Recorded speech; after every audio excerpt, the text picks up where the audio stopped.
Photo by Christopher Michel CC by 2.0. There was a conversion of cultures between the milieu of the underworld and the world of the clandestine operative. Alfred McCoy. I would like to say to those who think of my pictures as serene, that I have imprisoned the most utter violence in every inch of their surface. Mark Rothko. Recent writing on CIA's role in the culture camp against the Red Menace paints an image of debonair spooks recruiting the most interesting Western artists and using them, unbeknownst, as a liberal wedge against radical movements at home and abroad.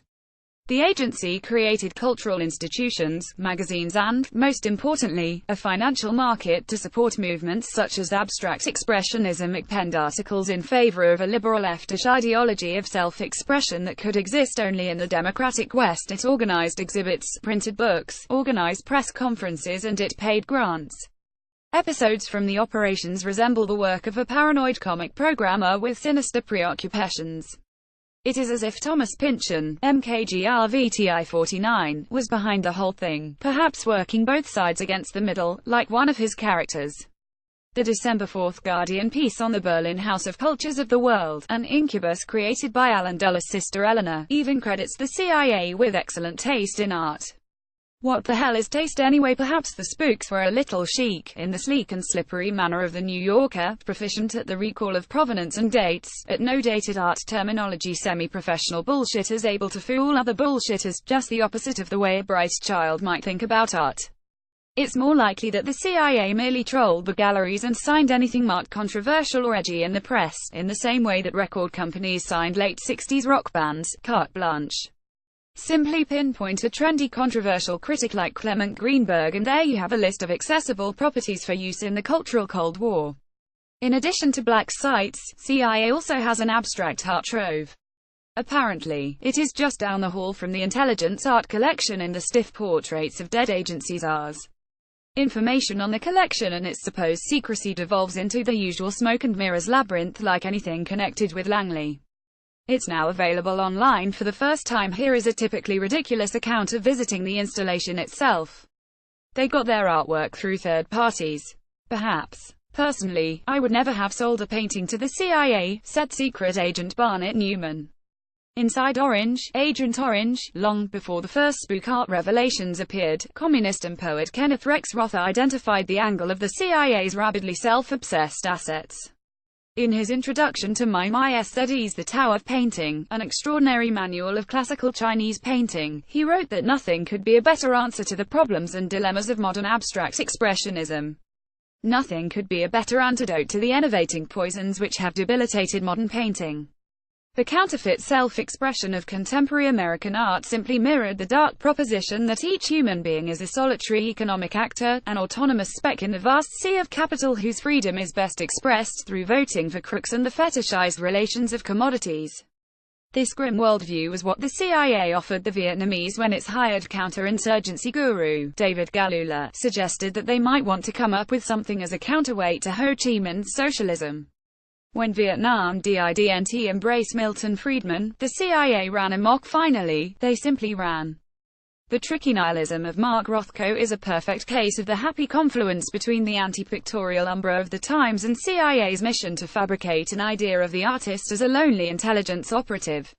It matters not at all that CIA had a hand in creating such a desperate landscape, that Rothko's paintings may be its most accurate reflection, or if the artist's inner life was tormented by outer reality like almost all of these artists. Rothko was a leftist, a great asset for the agency, which was embarrassed by the anti-intellectual rants of Joe McCarthy and the right.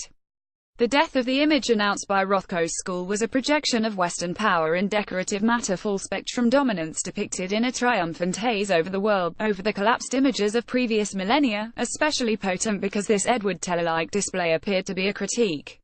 If there is no image in a painting, then something must take its place as a focal point. This something resembled nothing more than a rand data chart, equal parts suicide, threat, and ruinous space. Woolly phantasmagoria projected onto a canvas palimpsest map of the world where zones of influence are rendered in watered-down ochre, a near-transparency of the old Pauline picture of corrupted matter. Rothko's admitted goal was to make audiences cry. The manipulative trigger game of Leni Riefenstahl and Schindler's List, the management of tears from above. A ghostly sentimentality hovers over these paintings like a bad conscience waiting to be extracted. Who paid the ferryman? It was done by money laundering, which connected the CIA's art milieu to the French Connection, the Congress of Cultural Freedom to Lucky Luciano, Jackson Pollock to the rate of cut in unadulterated coke, and the end of the image to narcolepsy, imprisonment, necrosis.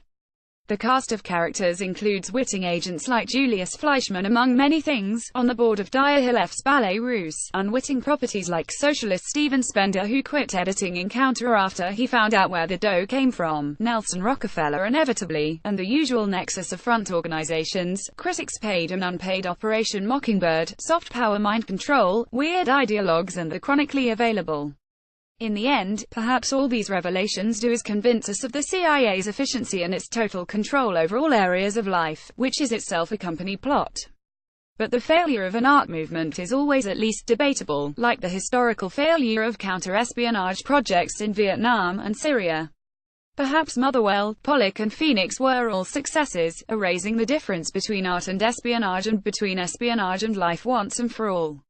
Perhaps the art market was actually bilking the CIA and it is hysterical collectors who run the world's underworlds, chasing rare pieces with a devotion far beyond that of salaried hacks killing time in safe houses in Beirut or Bratislava. In their gentler poolside moments, maybe the CIA even dreamed of painting as the symbol of an all-enveloping socio-political purity which would make national liberation struggles irrelevant. In the mirror of self-expression, which is itself a product of advertising, strategical psyops, and the monetization of seer in the thing seen, all images become interchangeable. That which is interchangeable must also vanish with its objects of exchange, which leaves an abhorrent vacuum. Rising to fill this void of an image now disappeared is the global art market, the personal expression of wealthy collectors which is concealed behind the resentment of slashing brushstrokes, foreign police actions, landscapes which generate despair in both onlooker and creator, just like the decaying industrial landscape. But look around the world for a moment. While Rothko obliterated everything in a vast overexposure which echoes the aftermath of a hydrogen bomb, the contemporaneous masters of Haitian art evoked figures from the past and made them present in a flash of revolutionary intransigence. Hyperlight contra Rothko, an overfull world in the face of the void of a world once seen as overfull of possibilities. Why does it matter at all if the abstract expressionist vision of our hopeless state was accurate? Of course it is. For whom was it accurate? For both the dominant power and its internal critics. After all, they were starting to speak in very much the same language. Addendum: it is an old maxim in intelligence work that the perfect agent is one who doesn't know that he is an agent. The analysis offered by former CIA agent Donald Jameson, that abstract expressionism was the kind of art that made socialist realism look even more stylized and more rigid and confined than it was, might sound a little shallow, but Jameson's intuitive feel for these paintings is undeniable. He is 1,000 times the superior of the critical school which he funded proclaimed abstract expressionism as the true final position painting must take. It is precisely because there is nothing that can really be said about these paintings other than the processes of how they were made, the splotches or washes or endless points or strict bands of color resembling nothing more than aerial bombardment maps, human intelligence graphs and indices, ideological pictographs, spatial coordinates, that Jameson was quite right to give them the benefit of a secret ideology. He must give them something because in them, outside of them, beneath them and by them, there is literally nothing. Jameson was the only one who truly understood these works because they were not art, but the unruly chrysalis out of which the covert practices of a dismal philosophy would emerge. This secret remained hidden from the painters and their partisans for quite some time, a fact which Philistine outsider like Jameson must have relished. But can't it also be said that abstract expressionism recruited the CIA in order for the motion of the paintings to remain perpetual? They need that eerie American stamp of authenticity known as the epic sweep or the grand gesture. The real must be sought precisely in the den of illusions, the cavern of ghosts, spies, false identity, and mammoth contrivance. Haven't Americans always been partial to the mystical initiatory journey which satisfies the old European need for a history? One can grasp this Gnostic romanticism, however, precludes a sense of failure and guilt.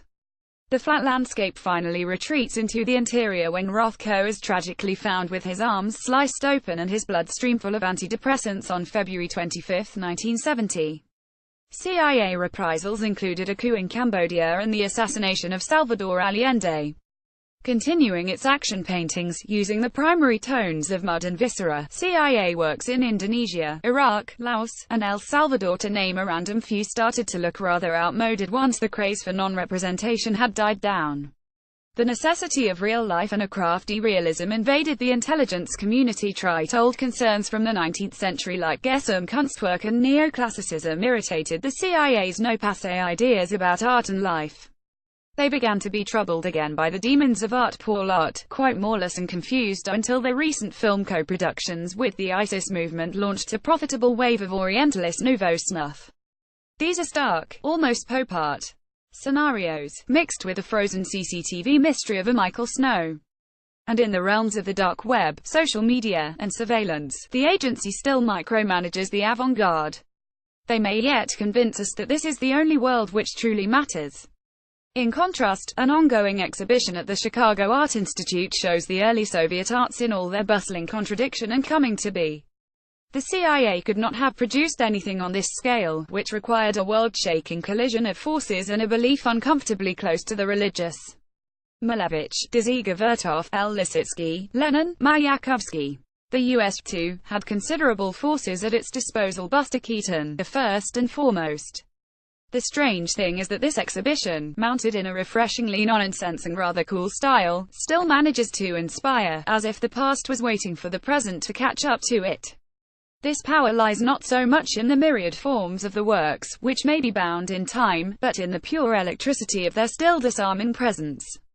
Against the morose ideas of ends, the grand mortuary they call history, against the relegation of past works of art to nostalgia and price, something else appears beside the collages, constructivist paintings, fabrics and living spaces constructed for the great new socialist world. We are always told that Stalin was the culmination of this moment in time. Who says and who paid him to say it? The answer is obvious. They say that here is only one modernism, that there is only one history and one power able to declare that it is over, that there is only one self to express, that there is only one public and one art which can express it, sometimes fearfully, it has to be admitted.